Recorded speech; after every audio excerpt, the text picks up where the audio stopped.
Let me introduce myself. My name is Jonathan, and I've never felt anger as intense as I did that day. This wasn't just ordinary anger. It was the kind of fury no one should ever experience. In that moment, I had an overwhelming desire to physically harm two people. You might wonder, what could drive someone to such a state? Allow me to explain. It all began about 5 weeks ago when I noticed a sudden and drastic change in my wife's behavior. It was as if she'd transformed overnight, like a chameleon shedding its skin. She started rejecting any form of intimacy, both physical and emotional, things that are natural and expected between a husband and wife. This abrupt shift immediately raised red flags. My instincts kicked in, dredging up painful memories from my past. Years ago, my ex-girlfriend had betrayed me, leaving scars that I thought had healed. When the truth of her betrayal surfaced, it taught me some of the hardest lessons of my life. Interestingly, I had never shared this part of my past with my wife. Not that it would have made any difference. By the second week of her withdrawal, I couldn't shake the suspicion that something was seriously wrong. Unlike others who might seek help or advice in such situations, I've always relied on myself. I'm not the kind of person who trusts easily or depends on others to fix my problems. So, during a lunch break, I decided to quietly follow her after she left work. To my shock, she drove to a motel and parked her car. Without hesitation, she headed straight to room 104. In that moment, my worst fears were confirmed. My gut told me she was cheating on me. It made no sense. Her job didn't require meeting clients outside the office. She worked in the accounting department with no direct interaction with customers. Yet here she was at a motel. My suspicions solidified into certainty. Learning of her infidelity hurt me deeply, but not as much as the emotional abuse I had already endured. For months, she had ridiculed me, insulted me, and rejected me in every way imaginable. The person she chose to betray me with was a colleague, though they worked in different departments. Rumors floated around that he was on the fast track to success, part of the company's rapid response team. For 2 agonizing weeks, I mulled over how to handle this situation. In the end, I opted for a direct approach. I wasn't about to waste money hiring a private investigator to confirm what I already knew. Instead, I prepared for the moment when I would confront her and him face to face. I had to be strategic. Despite the boiling rage inside me, I reminded myself repeatedly that I couldn't let anger consume me. Resorting to violence wouldn't solve anything. The temptation to lash out was strong, so strong, but I knew I needed evidence. I had to remain calm and calculated. This wasn't just about confronting her. I needed proof for court, proof that could protect me and ensure justice. My lawyer had advised me that with solid evidence, I could file a claim for emotional damages, an action that would have severe consequences for both my wife and her lover. I had spent the last 2 weeks carefully preparing for this moment. I had already hired a locksmith to change the locks at home. Our finances were meticulously divided, and all our joint credit cards had been canceled on my initiative. Every detail had been accounted for. Now, as I stood outside room 104, the final blow loomed on the horizon. What would Simone's reaction be when she realized her betrayal had been uncovered? I couldn't predict it with certainty. Part of me believed she might feel guilty, at least at first. But my lawyer, a seasoned expert in divorce cases, assured me that guilt would fade quickly once she hired her own lawyer. As for my feelings toward her, I wondered, did I still love her? The truth was complicated. At that moment, all I felt was hatred, pure, open, and overwhelming. Yet deep down, a small part of me clung to the faint hope that maybe, just maybe, we could salvage our relationship. Logically, though, I knew better. Trust once broken is nearly impossible to rebuild. The love I once felt for her had been shattered, reduced to a faint shadow of its former self, a remnant that hadn't yet been fully processed. The suddenness and intensity of her betrayal had left me reeling, unable to fully comprehend the person she had become. As I approached the motel, I handed the manager a $100 bill in exchange for the key to room 104. I also promised not to cause any disturbances. To my surprise, the manager was sympathetic. He even mentioned his own ex-wife, drawing parallels between our situations. Despite his position, I didn't blame him for my wife's choice of rendezvous spot. He seemed like a decent person caught in an unfortunate line of work. Quietly, I unlocked the door and stepped inside, leaving it slightly ajar behind me. With my digital camera in hand, I prepared to capture the evidence I needed. This was it, the moment of truth. I couldn't help but feel a flicker of gratitude for the camera I'd received as a birthday gift 3 months ago. Its quality was undeniable, but the scene unfolding before me quickly demanded my full attention. She was desperately begging the man to let her go, her voice trembling with fear.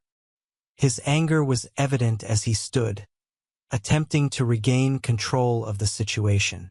I decided to capture more evidence, raising the camera again to document what I was witnessing.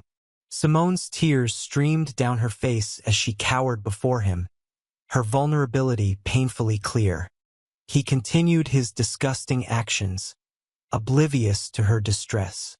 My mind raced with instinctive thoughts, fueled by an uncontrollable mix of emotions. "Who are you? Get out of here before I punch you in the face," he snarled, turning his rage toward me. "I'm the future ex-husband of the woman you're sleeping with," I replied, my voice calm yet seething with contempt. "And it's still unclear whose face will be on the receiving end." He scoffed, clearly doubting my resolve. "I highly doubt you can do any damage," he sneered, stepping closer. I remained calm, shifting slightly to the side and carefully placing the camera down. Turning my body just enough to give him the advantage of approach, I waited. The moment he stepped within reach, I turned quickly, raising my fist with precision. When it collided with his face, the impact was so forceful it lifted him off the ground. Fueled by anger, pain, and a faint trembling I couldn't control, I felt a sudden wave of disbelief at my own actions.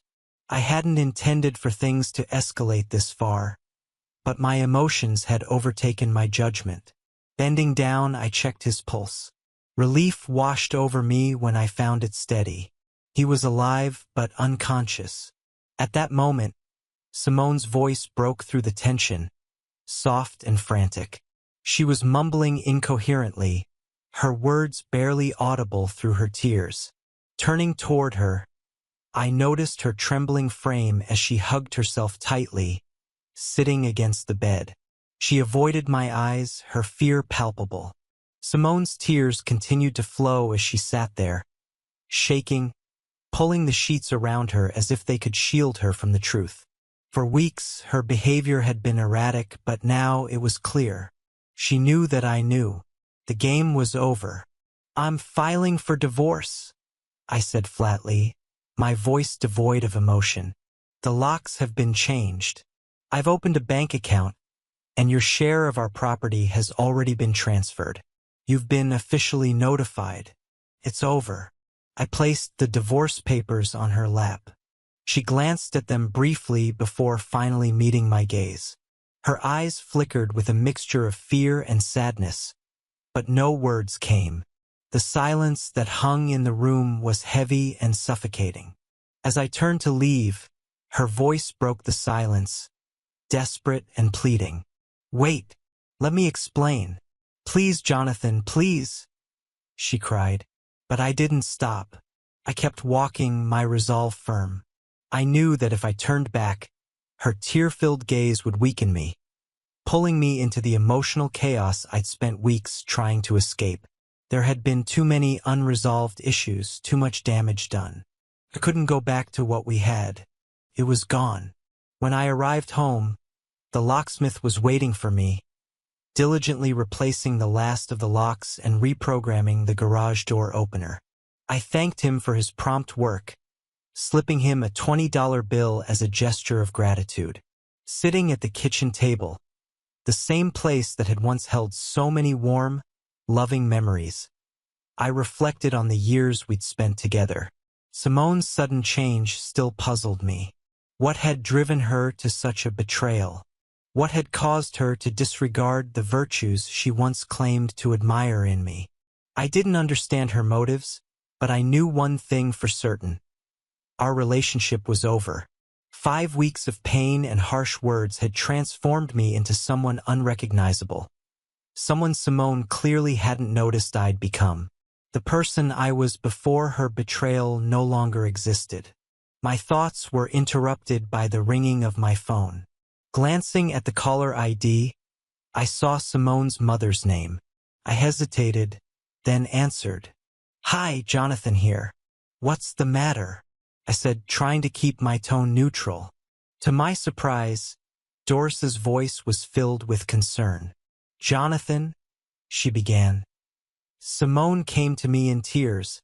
She confessed everything and said she's ruined your marriage."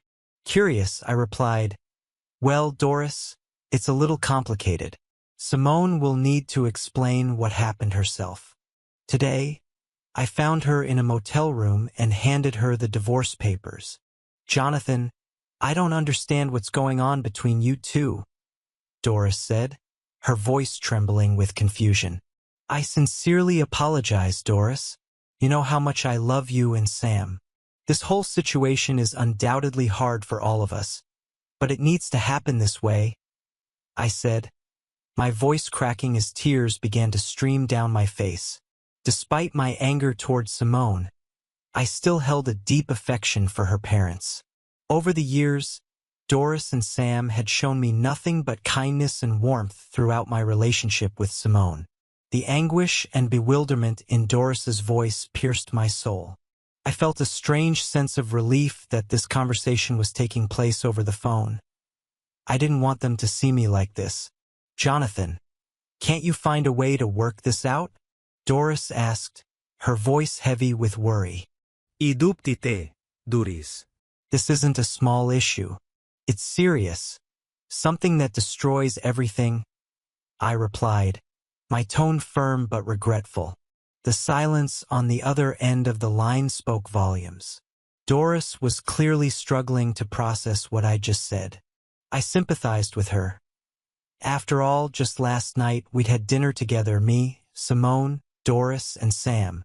Simone had been affectionate and gentle in their presence, acting as though everything between us was perfect. The whole situation took me by surprise. On the drive home from dinner, however, Simone's demeanor shifted. She was cold and distant, which by then had become a familiar pattern. During dinner, we had worked hard to maintain the image of a happy couple, if only to protect Sam from the truth of his daughter's betrayal. Sam's health was already fragile, weakened by years of hard work and smoking. Doris, though healthier, constantly worried about her husband's well-being. Looking back, I regretted not warning them about what was happening before taking such drastic steps. But at the time, it felt necessary to shield them from the chaos. A few days later, my phone rang again. Glancing at the caller ID, I saw it was Simone's father, Sam. "Hello," I greeted, trying to steady my voice. "Jonathan, I need to talk to you about my daughter and this tumultuous situation," Sam began. "Last night, Simone confided in her mother, and I was there to hear it. Could we arrange a meeting? I'd like to share what she told us." Deeply respecting Sam and Doris, I readily agreed. During our meeting, Sam recounted the conversation he and Doris had with Simone the night before. His voice was heavy as he passed along her words. "Simone, I'm your mother, and JN is like a son to me. I'm sorry that he handed you divorce papers, but I need you to tell me what's really going on." Just mentioning that he caught you in a motel room isn't enough. I want to understand why you were there and who you were with, Doris had said. Simone hesitated before responding, her voice low and strained. Mom, our relationship has changed. It's not what it used to be when we first got married. Jonathan has been so busy with work, taking on more projects than ever. We've talked about it before, but it's taken a toll on our personal life. I knew his hard work would lead to a well-deserved promotion, but it also left a void in our relationship. Simone's tone shifted as she continued. Things became even more complicated at work. I made a mistake in the employee records, a serious one, though not catastrophic. But Greg, my colleague, found out. He saw an opportunity to exploit the situation. He forced me to meet him for lunch, implying there would be consequences for my career if I didn't comply. Doris's voice had grown sharper. Forced you? What are you saying, Simone? I reluctantly agreed to provide him with something intimate, Simone confessed, her voice breaking. It wasn't something I wanted to do, but at the time I justified it to myself. Jonathan and I were struggling, and we hadn't been intimate in months. That made it easier for me to make that terrible decision. After that first time, I realized I was curious about an experience I'd never had. Jonathan was my only partner. I'd never been with anyone else. Simone paused before continuing. The first time it happened was in Greg's office during a lunch break. Everyone else had left to grab food, but I stayed behind. Greg was waiting for me. He even surprised me with a small bottle of my favorite wine, along with cheese and crackers. I don't know why, but at that moment, he didn't seem like the manipulative blackmailer I initially thought he was. That meeting was a turning point for me. It changed the way I saw things. Despite knowing it was morally wrong, I found myself craving more of those forbidden moments with Greg. It didn't matter that I still loved my husband. There was something intoxicating about those encounters. But Greg didn't treat me like a person. He treated me like his property. And yet, when I was with him, I let go of all my inhibitions and became someone I didn't even recognize. By the end of that first lunch break, I had done things with Greg that I had never even considered doing with Jonathan. We barely managed to compose ourselves before the office began to fill up again. As I walked out of Greg's office, I couldn't shake the taste of him on my lips. It haunted me throughout the day, and the thought of our next meeting consumed my mind. The next day, Greg sought me out. It was clear he wanted more, and so did I. Our second encounter happened again in his office, and during that time, he began making subtle jabs at Jonathan. He belittled my husband in ways that planted seeds of doubt in my mind. Over the next 2 weeks, these insults became a regular feature of our encounters. Greg even suggested that Jonathan might be unfaithful, given the distance and tension in our marriage. Slowly but surely, I began to adopt Greg's negative attitude toward my husband. At home, my behavior toward Jonathan changed. I criticized him openly, belittling him in front of others, except when we were with my parents. Deep down, I was terrified that they would see through me, that they would realize how far I'd strayed. So, I maintained the facade of a devoted wife in their presence. But in reality, my relationship with Jonathan was crumbling while my relationship with Greg deepened. What began as a physical fling with Greg turned into a full-fledged affair. As the motel meetings became more frequent, Greg suggested we continue meeting there to avoid suspicion. His wife had started asking questions, likely because someone at work had noticed how often we were seen together. Despite our growing involvement, neither of us considered leaving our spouses. Our relationship was purely physical, nothing more. Looking back, I don't recognize the person I became.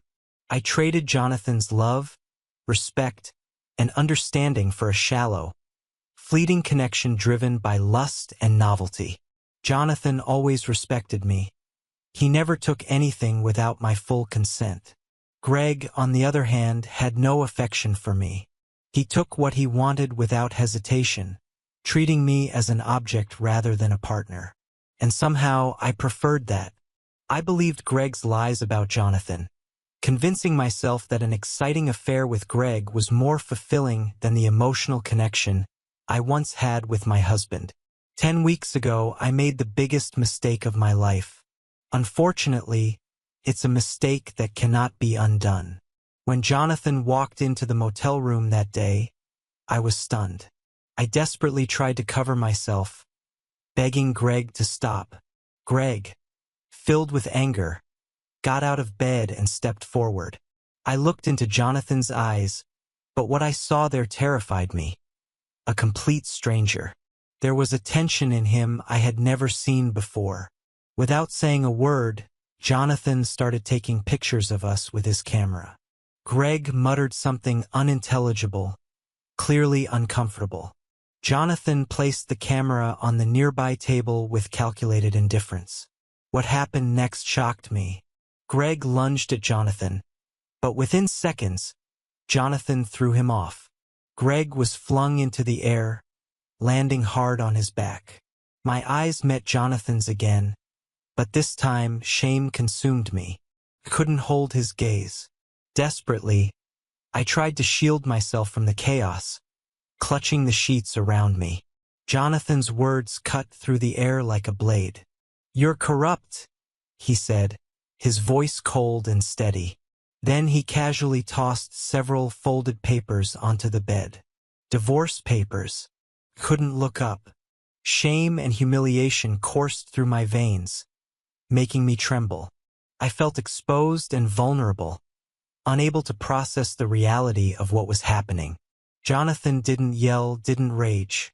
Instead, he turned abruptly, grabbing the camera from the table, and walked toward the door. Desperate, I called after him.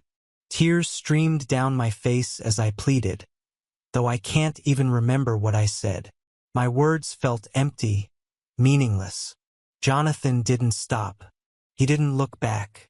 The door shut behind him, leaving me in the suffocating silence of the room. In the aftermath, I stood under the shower for what felt like hours, numb to everything. I didn't care whether Greg was alive or dead. It didn't matter to me anymore. The only thought consuming me was the realization of what I had lost. Later, the motel manager came to the room. His contemptuous look pierced through me, making me feel like nothing more than dirt under his feet. He explained, in a matter-of-fact tone, that Jonathan had paid him for the room key. Then, in an oddly personal moment, he mentioned how he, too, had once found his wife with another man. That was what motivated him to help Jonathan. He didn't need to explain further. I understood. The next day, I arrived at work to find 3 men waiting for me in my office. The company president, the HR manager, and someone I assumed was the company's lawyer. Their faces were grave, and it was immediately clear this wouldn't be a pleasant conversation. They explained that, while they didn't want legal trouble, they couldn't let what had happened slide. To avoid further complications, they handed me a severance package and asked me to leave the company immediately. It was humiliating, but at least it was over. Greg and I didn't speak again after that. Our so-called relationship was built on lies, manipulation, and exploitation. It had no foundation to survive beyond the circumstances of our infidelity. I walked away from it all with a hard-earned lesson and a vow never to let anyone take advantage of me like that again. As I left the office for the last time, I felt a strange sense of relief. I may have lost my job, but I regained a shred of my self-respect. From that day forward, I promised myself I'd be more cautious, more mindful of the people I allowed into my life. Greg, however, would remain a painful reminder of a chapter one was eager to close. A few hours after I left, Greg was escorted out of the building by security and handed over to the police. As it turned out, his behavior extended far beyond his actions with me. An internal investigation uncovered that Greg had been stealing from the company for years, embezzling money, falsifying receipts, and engaging in fraudulent activities on business trips. The evidence was overwhelming, and he was formally charged with grand theft. Greg's life quickly unraveled. His wife, faced with the shame and betrayal, decided to leave him, taking their 3 children to live with her parents on the East Coast. Meanwhile, Greg sat in jail awaiting trial. Initially, I was asked to testify against him. However, after consulting with the district attorney, it became clear that my testimony might complicate the case rather than help it. As a result, I wasn't involved in the trial. Not long after, Greg's lawyer approached me, hoping I'd testify in support of his client. I refused. I explained how Greg had blackmailed me into an intimate relationship, manipulated my marriage, and caused irreparable damage to my life. After hearing my side of the story, the lawyer realized my testimony would do more harm than good for Greg's defense and dropped the request. "Mom, I can't believe I messed up this badly," Simone said during a tense conversation with her mother. "Simone, you've made the most serious mistake imaginable," her mother replied, her voice firm and filled with disappointment. "You didn't just disappoint yourself or us. You let your husband down. You destroyed 2 marriages, including your own. You've sunk to the lowest level. And yet, despite all of this, I still love you because you are my daughter. But I've lost all respect for you." Simone's father, Sam, later informed me that he and Doris had allowed her to stay with them for the time being. His voice was filled with confusion and sorrow as he shared this. Hearing this brought tears to my eyes. I truly sympathized with her parents. They were good, kind people who had been dragged into this awful situation through no fault of their own.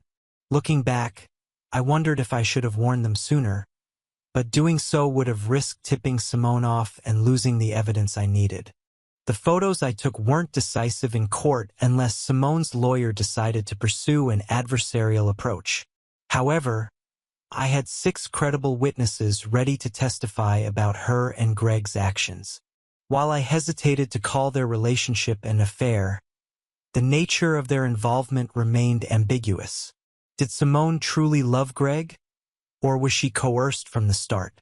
Her father's earlier statements suggested that Greg had wielded significant influence over Simone in the early stages of their relationship, but the truth remained unclear. Meanwhile, my lawyer was already working on presenting the case to Simone's employer. At the same time, I was preparing to visit the motel room to gather additional evidence. My lawyer had filed the case in court, and within 20 minutes of notifying the company's legal department, their tone shifted dramatically. Initially, they were defensive and dismissive, but when my lawyer brought up the affidavits and evidence we had collected, their perspective changed entirely. Based on what my lawyer shared with me, it became highly likely that Simone, Greg, and several others involved would lose their jobs unless they could provide a reasonable explanation for their actions. Greg's employer, in particular, seemed eager to distance themselves from the scandal. We had affidavits from 3 of Greg's colleagues and 1 of Simone's, all of whom testified to their clandestine activities during work hours. On top of that, the motel owner and a cleaning staff member provided sworn statements about their frequent visits, bringing the total number of witnesses to 6.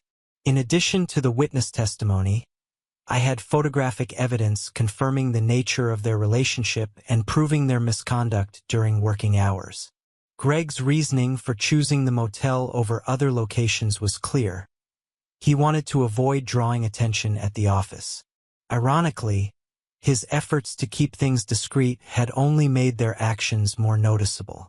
Even before our case came to light, the company's executives had suspected something was amiss but lacked concrete evidence. Now, with the affidavits and photos, they had everything they needed. The strength of the case against Greg was undeniable, especially regarding the charge of alienation of affection. My lawyer's strategic approach ensured that Greg's employer took the allegations seriously.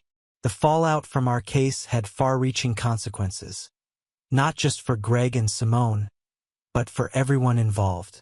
What began as an affair fueled by manipulation and deception ultimately unraveled their lives, leaving a trail of broken relationships and shattered trust.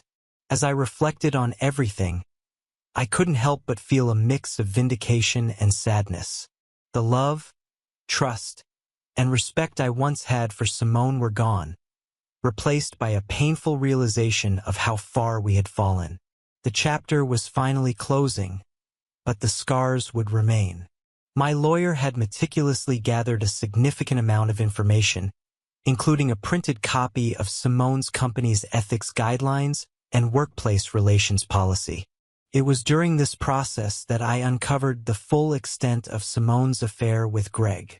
Their relationship had lasted just over 5 weeks before I first suspected something was wrong, meaning that by the time I confronted them at the motel, Simone had been unfaithful for nearly 10 weeks.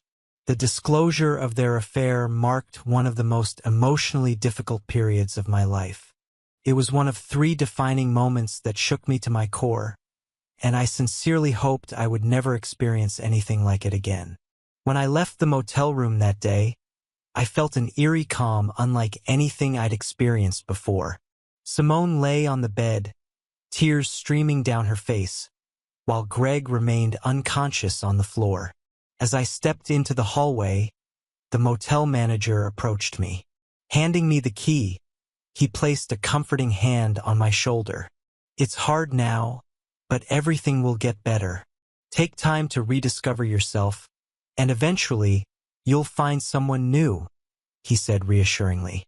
"Everything will be fine. Just know that the recovery process will be painful. It always depends on how deeply you loved and cared for her." "Thank you," I replied, realizing that I had already come to that understanding myself. Surprisingly, Simone offered no resistance during the divorce process. It made everything easier than I had anticipated. Even my lawyer, and possibly hers, were taken aback by her compliance. It was obvious she was in a great deal of pain, but she never once tried to justify her actions. She didn't argue, didn't try to explain.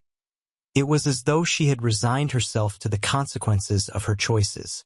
Once the divorce was finalized, the litigation involving her former employer also came to a swift conclusion. The company's sole focus was ensuring that I disappeared from their radar. They covered all my legal expenses, court costs, and even offered a significant monetary settlement to secure my consent to close the case. Meanwhile, Simone continued to struggle in the aftermath of her actions. Living with her parents had become an incredibly difficult ordeal for her. The shame of seeing herself as an imposter, someone who had destroyed not only her marriage but also her reputation, weighed heavily on her. This burden would take years to overcome, if she could overcome it at all. I hoped that one day she might rebuild her life and learn a painful yet valuable lesson from this experience. Only time would reveal the extent of her growth. As for Greg, his incarceration gave me a small sense of satisfaction, at least for a fleeting moment. Perhaps now he would experience various forms of intimacy, this time from the receiving end. I couldn't muster any sympathy for him. To me, he wasn't a real man. He had a family, a wife, and 3 children. I got to know his wife during their chaotic divorce, and I couldn't help but notice how bright and dignified she was. Greg had everything a man could wish for, yet he recklessly threw it all away. It was apparent that his unquenchable desires had led to his downfall, and he alone was responsible for the wreckage he left behind. After everything unfolded, I made the difficult decision to leave my job. My employers were shocked by my sudden resignation and did everything they could to persuade me to stay. However, the turmoil in my personal life was simply too overwhelming, leaving me unable to work effectively. Once they realized my decision was final, they kindly provided me with a generous letter of recommendation, which I accepted with gratitude. A year ago, I moved to the West Coast and started a new job. Since then, life has taken a gradual turn for the better. While working here, I had the pleasure of meeting a wonderful woman named Kelly. She has been a bright spot in my life, someone I feel is truly worth holding on to. Like me, she has been scarred by betrayal. Her ex-husband had been unfaithful to her. This shared experience has created a deep bond between us. Though I still struggle with trust issues, I am optimistic that we are building something meaningful together. Life has taught me harsh lessons, but I am slowly learning to rebuild. Just a week ago, I received a devastating call from Simone's father, Sam. His voice was heavy with grief as he delivered the news. Simone had completely lost her way. She had become addicted to illegal drugs, and despite their best efforts to help her, she was unable to overcome her addiction. Eventually, they found her lifeless body in their home. Later, it was confirmed that she had taken an overdose of pills, ending her life. The news hit me like a tidal wave. I sat in stunned silence as Sam spoke, his voice breaking with emotion. Though Simone and I had been through so much, and despite the betrayal and the pain she caused me, I couldn't help but feel a deep sadness. I expressed my heartfelt condolences and assured Sam that he and Doris could count on my support in any way they needed. As I hung up the phone, I couldn't stop thinking about Simone's tragic end. Her actions had caused so much pain, not only to me but to herself and everyone around her. Yet, in the end, I couldn't bring myself to hate her. Instead, I felt a deep sense of pity for the life she could have had and the person she could have been. Perhaps, in a different set of circumstances, things could have turned out differently. But now, all I could do was hope that her parents would find some measure of peace and healing in the midst of their grief. Life continues to teach me difficult lessons. And while I can never erase the pain of the past, I am learning to look forward, to embrace the possibility of happiness and growth. Simone's story will forever remain a reminder of the fragility of trust, love, and choices, and how quickly they can spiral into tragedy when taken for granted. Story 2. My name is Dave, and I'm in a relationship with my girlfriend, Kelly. Our story began in an unexpected way. I accidentally overheard a sincere phone conversation between Kelly and one of her close friends. At the time, we had been together for about 2 years, and I was starting to seriously consider proposing to her. I felt ready to take the next step and ask her to marry me. Kelly is one of those women who, at first glance, might go unnoticed in a crowd. She has a habit of hiding her almost perfect figure under oversized clothing, as she dislikes the attention it brings. But if you're lucky enough to truly get to know her, you'll quickly realize the depth of her beauty and the warmth of her heart. We first met at a New Year's Eve party hosted by a mutual friend. At the time, I had no idea that this chance meeting would turn into a love story. We quickly discovered a lot of common interests. Although she didn't charm me immediately, within a week, I mustered the courage to ask her out on a date. After a few months of dating, one evening she unexpectedly showed up at my house. Wanting to make the night special, I prepared a delicious dinner for her. We settled on my couch to watch a movie together, and before long, our affectionate gestures turned into passionate kisses. The next thing I knew, we were in my bed. That night, I was blown away by how uninhibited and adventurous Kelly turned out to be, a side of her I hadn't seen before. She showed a fearlessness and spontaneity that left me both overwhelmed and captivated. From that night on, our bond became stronger than ever. Of course, our relationship hasn't been without its challenges. I'm the kind of person who can be forgetful or absent-minded at times, and I know this has unintentionally hurt or disappointed her. On the other hand, Kelly, like many people, has her own quirks, and there have been moments where her actions have frustrated me. Despite these ups and downs, we deeply love each other. However, we never moved in together, mostly because of the strong influence her parents have in her life. Kelly believed that moving in with me, even though we were very close, might create tension with her family. Out of love and respect for her, I never pushed the issue and instead supported her decision. That brings me to the day that changed everything.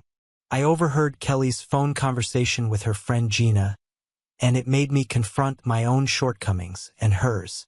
After a particularly intimate evening together, Kelly left my apartment. While I was in the bathroom, she apparently called Gina. I wasn't intentionally eavesdropping, but as I returned to the living room, I overheard parts of their conversation that left me stunned. Up until that moment, I thought our relationship was thriving. Kelly was expressing her frustration about how I had forgotten Valentine's Day this year. She told Gina that it made her question my feelings for her. She admitted that sometimes she wonders if I'm with her just for the sake of having someone constant in my life. She even said that my habit of forgetting important dates, like anniversaries or special occasions, makes her feel like I don't care about her as much as I claim to. Hearing this broke my heart. I genuinely love Kelly with all my heart, but here she was, sharing her doubts and disappointments with someone else. It stung to realize how much my actions, or lack thereof, had hurt her. Kelly went on to say that my forgetfulness wasn't limited to just Valentine's Day. She had to remind me of anniversaries and other meaningful events, which only deepened her disappointment.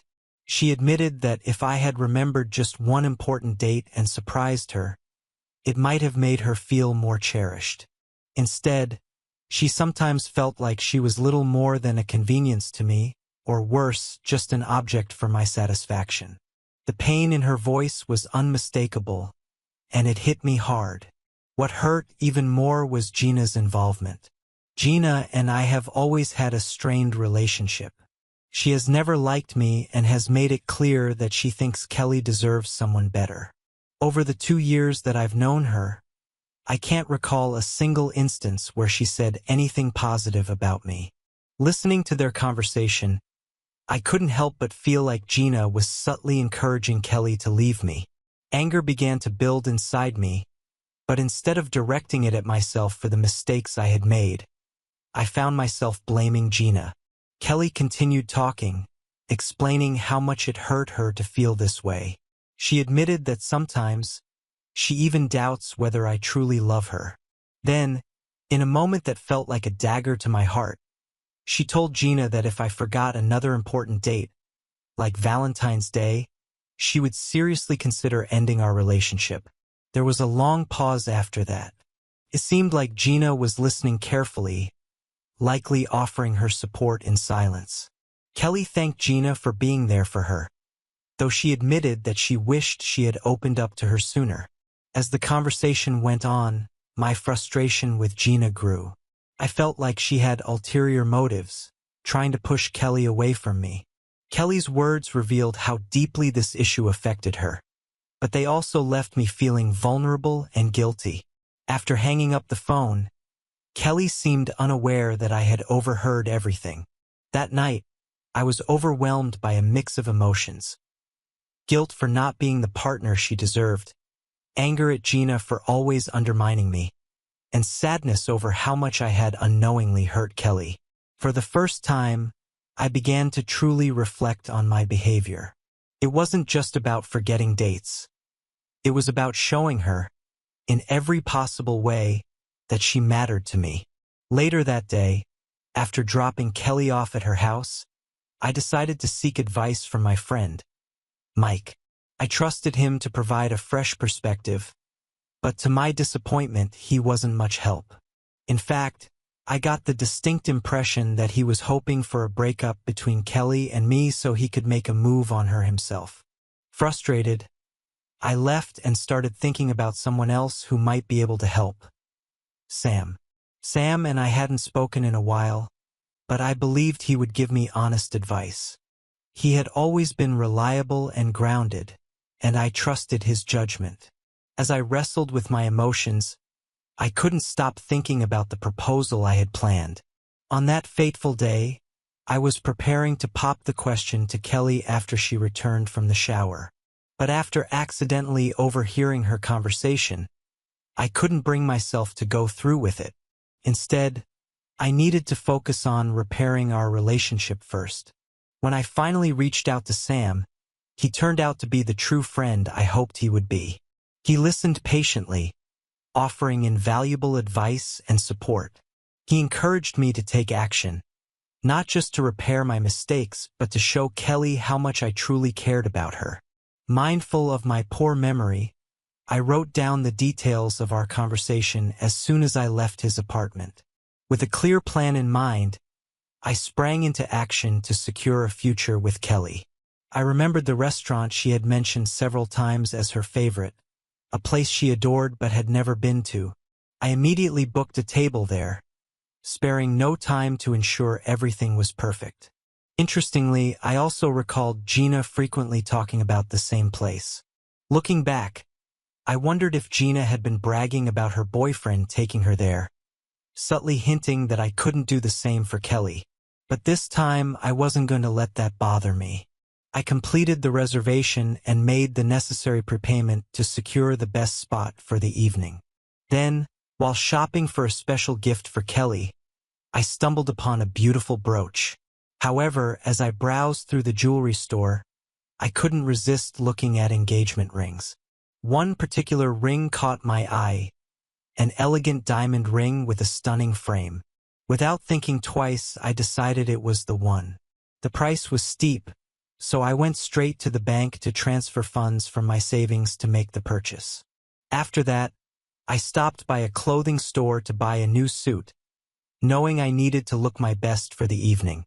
Fashion has never been my strong suit, so I relied on the helpful salesman to guide me. He did an excellent job, putting together a stylish outfit that even I had to admit looked great. When I stepped out of the fitting room, I was surprised to hear whispers and playful giggles from a group of women nearby. Their compliments flustered me, and I felt my cheeks burn with embarrassment. Despite their kind words, I was struck by how easily people pass judgment, positive or not, and it left me feeling a little self-conscious. Determined to shake off that feeling, I went to a barber shop for a completely new hairstyle. Changing my appearance was a big step for me, as I've always preferred a simple, low-maintenance look. However, Sam strongly encouraged me to make this transformation, believing it would show Kelly I was serious about improving myself. That evening, when Kelly saw me, her reaction was priceless. "Wow, Dave, your hairstyle looks amazing. Why did you decide to change it?" she asked, her eyes lighting up with surprise. "Just thought you'd like it," I replied casually, trying to sound nonchalant. "I was tired of the old look." "Tired of the old haircut, huh?" she teased. "Why is it suddenly so important?" Her curiosity caught me off guard, and I felt the weight of her questions pressing on me. For a moment, I wondered if Gina had been influencing her more than usual lately. There was a certain tension in the air, and despite usually feeling confident around Kelly, I found myself nervous, struggling to find the right words. My heart raced as though I were asking her out for the first time. Finally, I gathered my courage. "Kelly, I was wondering if you'd join me for a special Valentine's Day dinner." "Dave, are you feeling okay? Are you inviting me out on Valentine's Day?" she asked, sounding both surprised and amused. "Yes," I said, laughing softly. "What's so unusual about us going out together?" "Well," she began, "this is the first time you've asked me out on this particular day." "Kelly, you know I love you," I said, my voice softening. "I just wanted to show you how much you mean to me." She hesitated for a moment before replying. "I had some plans, but I suppose I can cancel them." "Plans? What plans?" I asked, trying to sound casual but feeling a pang of jealousy. "Oh, nothing special," she said. "I was going to a party with Gina, but since you've invited me, of course I'll go with you." "Gina and the party, huh? Kelly, is there something you want to tell me?" I asked, my voice tinged with nervousness. Her expression shifted slightly as she replied, Dave, what's been bothering you lately? You've been acting strange. Honestly, I wasn't sure you were going to ask me out for Valentine's Day, so I made plans with Gina. Don't take it too seriously. Her words stung more than I expected. I felt like I had let her down again, but I also couldn't shake my jealousy and fear of losing the person I loved most in the world. That evening, Kelly decided to go home early, leaving me alone with my thoughts and the lingering tension between us. I was sure Kelly was going to end our relationship. She had always been quite active when it came to intimacy, rarely going more than a couple of days without it, except during her cycle. But this wasn't that time. Thinking back, I realized we hadn't spent much time together all week. By Friday morning, things had already started to go wrong, and by the end of the day, my life felt like it had completely unraveled. It started with a phone call from the restaurant I had reserved for Valentine's Day. While I was at work, they informed me that my reservation had been canceled. Apparently, a wealthy client had booked the entire restaurant and demanded that all other reservations be voided. Despite my heated arguments, the waiter refused to budge. They offered to refund my money, but no effort or apology could fix the situation. Panicking, I began searching for alternative dining options, but every place I called was already fully booked. In despair, I reluctantly accepted the idea of a cozy, romantic dinner at home. But just as I was beginning to adjust my expectations, a second phone call delivered even worse news. There had been a fire at my apartment. The unit directly below mine had burned to ashes, and while my apartment didn't catch fire, my belongings were soaked and destroyed beyond recognition by the water used to extinguish the flames. Treasured items, clothes, furniture, everything was gone. I was stunned. My entire life felt like it had been destroyed in a matter of minutes. Sitting at my desk, I leaned back and let the weight of it all hit me. A deep wave of emptiness washed over me. I was only a few hours away from seeing Kelly, and now I had no idea how to salvage the evening. Then I remembered the ring. The engagement ring I had purchased was still in my apartment, lying on the dresser, now likely ruined. Without thinking, I left work and headed straight to my apartment, or rather to what was left of it. The once cozy space I called home was now dark, damp, and hollow. My belongings, my clothes, my life, all reduced to ashes or soaked beyond repair. The dresser where the ring had been was gone. In its place was a gaping hole that led to the basement below. I sat on the curb outside, burying my face in my hands. The weight of the day crushed me, and I couldn't help but wonder what other disaster might be waiting around the corner. That's when it happened. I looked up and saw Kelly. She was driving past in my supposed good friend's Jeep. She quickly turned her head away when she noticed my devastated state on the side of the road. My heart sank. At that moment, I realized I had lost her. It seemed my so-called friend had taken advantage of my misfortune, and now Kelly was with him. Later, I was allowed to search through the wreckage of my apartment. To my surprise, I found the ring still safely tucked inside its box. It was a small victory, but the significance of the ring now felt diminished in light of everything else. Holding it in my hands, I couldn't help but question what it really meant in my current situation. I stopped by my parents' house in the suburbs to refresh myself. After taking a shower and putting on some old, outdated clothes I still had there, I tried to collect my thoughts. However, the endless conversations from my parents started to irritate me, and I decided to head back into the city for some air. I went to Sam's place. As soon as he saw me, he and his wife warmly welcomed me and showed genuine concern for my well-being. I pulled Sam aside and told him everything that had happened that day. He was stunned by how quickly my life seemed to have spiraled out of control. We had dinner together, and just as we were finishing, the phone rang. Sam handed it to me, saying, "It's Gina," with a tone that implied the call was important. As soon as I heard Gina's voice, a flood of emotions overwhelmed me. Anger, disappointment, and deep resentment. Without warning, I unleashed all of it on her. "You called to gloat, didn't you? Are you happy now?" I bitterly accused her. "The person I thought was my true love is now with someone else, and my life is falling apart. I wouldn't even be surprised if you were behind the fire at my apartment. Go ahead, rejoice in my misfortune. Looks like you finally got what you wanted." Gina's voice remained calm despite my outburst.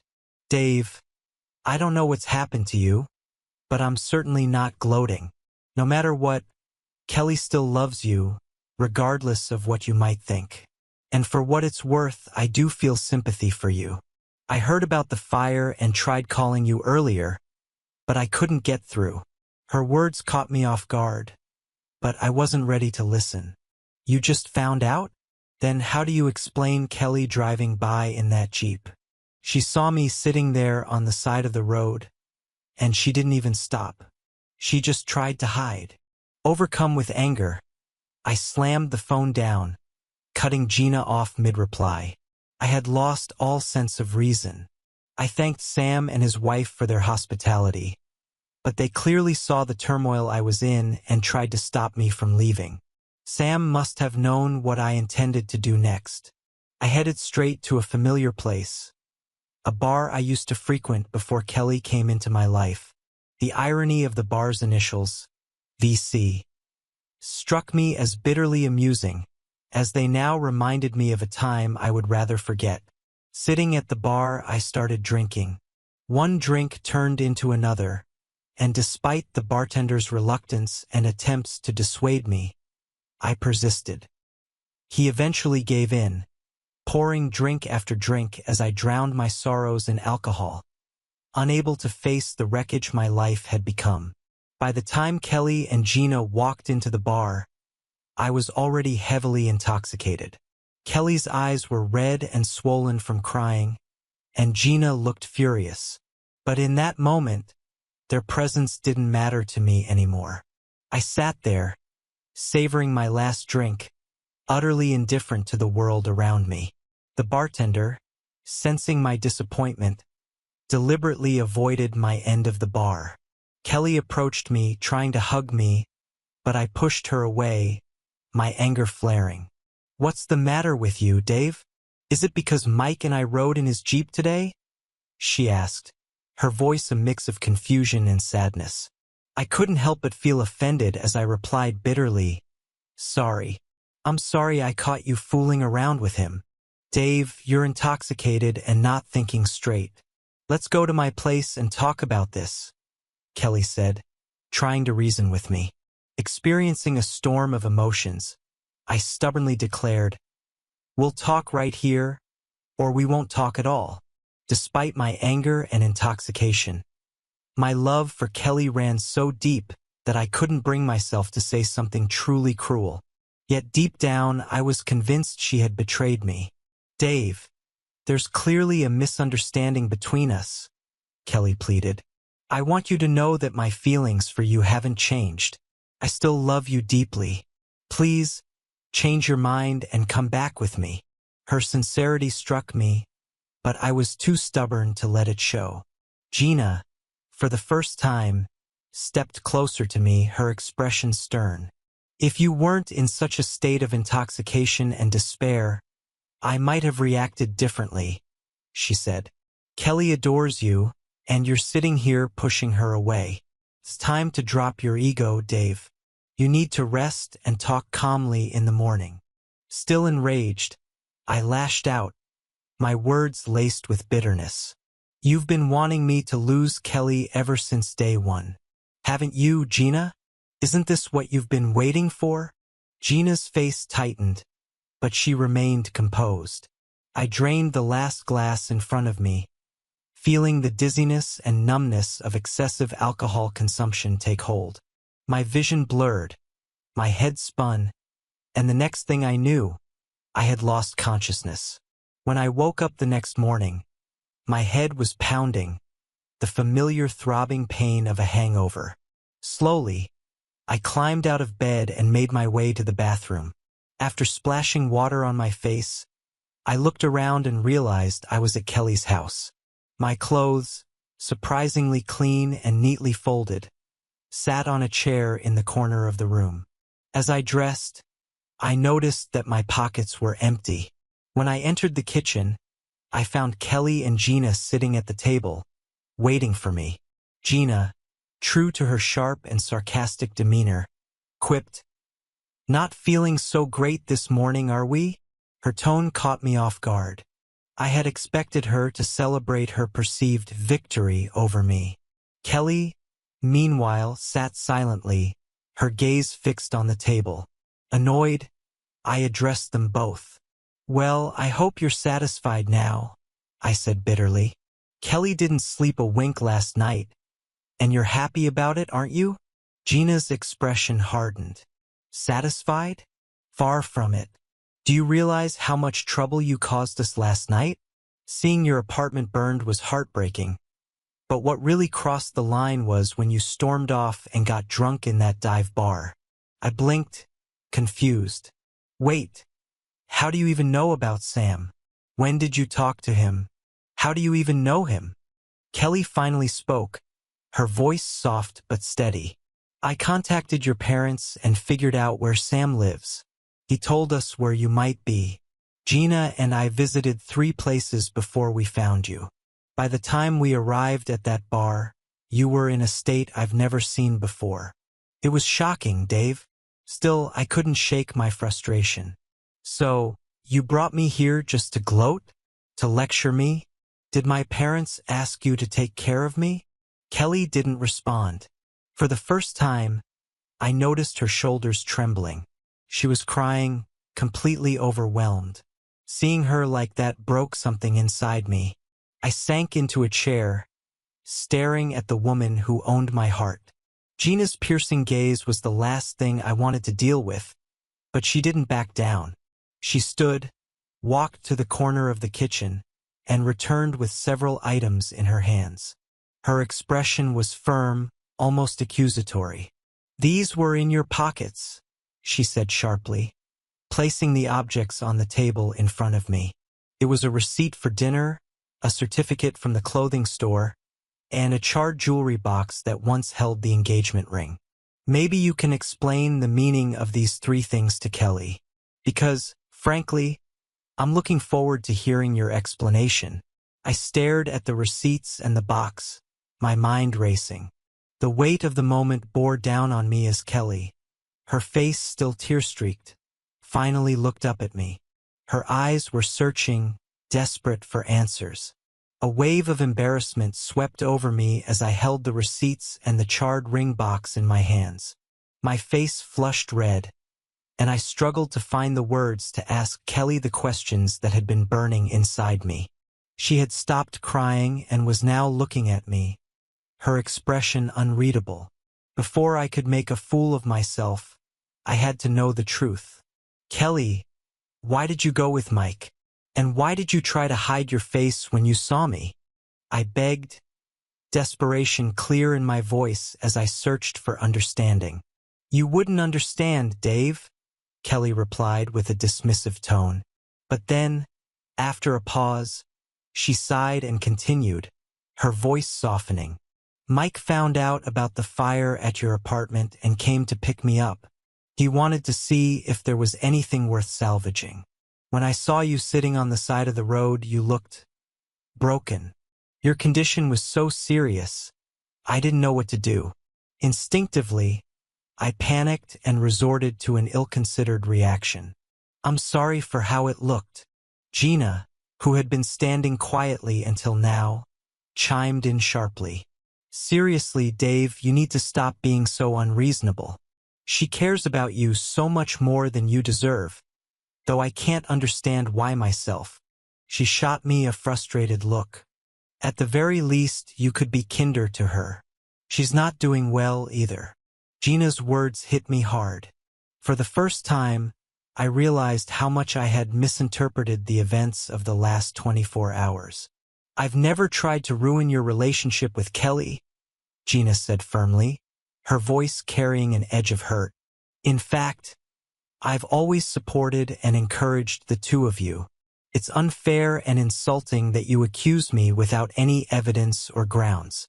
Instead of focusing on negativity and suspicion, maybe you should try remembering the love and connection that brought you two together.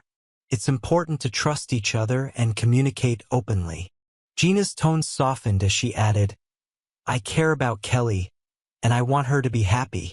I've always been sincere and respectful in my intentions. I hope you can see that and put aside any doubts or hostility you may have toward me. She glanced at Kelly, who was now watching me carefully. Then Gina dropped the bombshell. Kelly was thinking about ending her relationship with you and starting one with Mike. He remembers the details and important dates you often forget. But, Gina said, leaning closer and lowering her voice, I told her she was wrong. Kelly loves you, Dave. She just feels like you don't care enough sometimes. Her words struck me like lightning. I felt like a complete idiot, and that feeling lingered as Gina continued. If you weren't so inattentive to the little things, important dates, small gestures, you'd both be much happier. It's incredibly difficult for me to defend you when you're acting like an idiot, like you did yesterday, Gina said with a resigned sigh. At that moment, everything Gina said made sense. I had let my own negativity and assumptions cloud my judgment. I had been so quick to assume the worst, to paint everyone around me as the enemy, without taking a moment to reflect on my own actions. Sitting there, I felt a deep sense of shame. Holding the receipt for dinner at Del Rio's, I finally spoke. I made a reservation at Del Rio's, I said, my voice subdued. But it got canceled because some obnoxious rich guy booked the entire place. That's where I wanted to take you last night, Kelly. I wanted to make the evening special and ask you something important. Del Rio's? Kelly said, raising an eyebrow. Dave, it's just a restaurant. What's the big deal? It's not just a restaurant, Gina interjected. It's one of the best places in the city. And he remembered today was Valentine's Day, she added with disbelief. Yes, I replied, feeling a small sense of relief. But remembering didn't do much good, since the reservation was canceled. I also bought myself a new suit. I wanted everything to be perfect for you, Kelly. Gina looked at me with open shock. You bought a suit? You actually walked into a store and spent money on clothes? Yes, I said with a small laugh. I know I'm usually a jeans and t-shirt kind of guy, but I wanted to look my best for you. Kelly's expression softened, but there was still a hint of doubt in her eyes. Gina, on the other hand, seemed stunned. If only this moment had happened under better circumstances. As I sat there, holding the ring box, memories of the past few days flooded back to me. And then, as if by some divine inspiration, I felt a surge of courage. Determined, I got down on one knee in front of Kelly, taking her hands in mine. Her face flashed with confusion, and she looked over at Gina, who was now covering her mouth with her hands. Gina's wide eyes revealed that she understood exactly what I was about to do. Taking a deep breath, I looked into Kelly's eyes. Kelly, I began, my voice steady despite the emotions threatening to overwhelm me. I know I've made mistakes, more than I care to admit. Yesterday and today, I wasn't at my best. I may not be the most impressive man, or the kind of guy who always remembers important dates. But there's one thing I'm sure of. I paused, letting the words sink in before continuing. I love you, deeply, sincerely, unshakably. Carefully, I placed the ring box in her hands, intertwining her fingers with mine. Looking intently into her eyes, I gathered the courage to ask the hardest question I'd ever asked anyone. Kelly, I know the situation hasn't been ideal lately, and things between us haven't been as smooth as they should be. I'm painfully aware of my stupidity, thinking you'd leave me for Mike. I should have known better. But despite all of that, Kelly, I paused, taking a deep breath as my heart raced. Will you marry me? The room fell silent, and the weight of that silence was almost unbearable. Gina was stunned, her breath catching in her throat as she watched, tears brimming in her eyes. Kelly's face was a mixture of emotions: surprise, disbelief, and something I couldn't quite read. Her own tears streamed freely as she stared at me, the depth of her feelings reflected in her gaze. For what felt like an eternity, Kelly said nothing. I glanced briefly at Gina, who seemed as unsure as I was, then turned back to Kelly, waiting. Finally, with a trembling but deliberate motion, Kelly leaned forward and carefully opened the box I had held out to her. Inside was the engagement ring, its brilliance reflecting the beauty of the woman who now held it in her hands. Her fingers shook as she delicately removed the ring from its velvet case and, with precision, slid it onto the fourth finger of her left hand. The ring fit perfectly. I was stunned. It was supposed to have needed resizing, or so the jeweler had told me. But my surprise quickly turned into overwhelming joy as Kelly wrapped her arms around me, pulling me close. "Yes, Dave, I will marry you," she whispered, her voice thick with emotion. Her tears brushed against my cheek as I held her tightly. I glanced at Gina, and to my astonishment, she was crying too. Her guarded demeanor had melted away, replaced by raw, unfiltered emotion. She stepped forward and hugged Kelly tightly, pouring her heart out in the embrace. Both women were crying, laughing, and marveling at the ring, their voices mingling in delight and surprise. For a moment, I got up from my chair, unsure of what to do, but I quickly sat back down. I watched them whirl around the room, their happiness infectious. The phone suddenly rang, cutting through the laughter. The answering machine picked up, and a familiar voice filled the room. "Kelly, it's me, Mike. Listen, I have something important to tell you. Dave's not right for you, especially after what happened yesterday. Let me take you to dinner, and we can talk about it." Before Kelly or I could react, Gina stormed over to the phone and picked it up with a sharpness that startled me. "Mike, are you still here?" Her tone was biting and cold. Gina's expression darkened as she absorbed his words. "Look," she began firmly, "Kelly isn't interested in you or any other guy for that matter. She's found someone special. So why don't you back off?" Without giving him a chance to reply, Gina abruptly ended the call.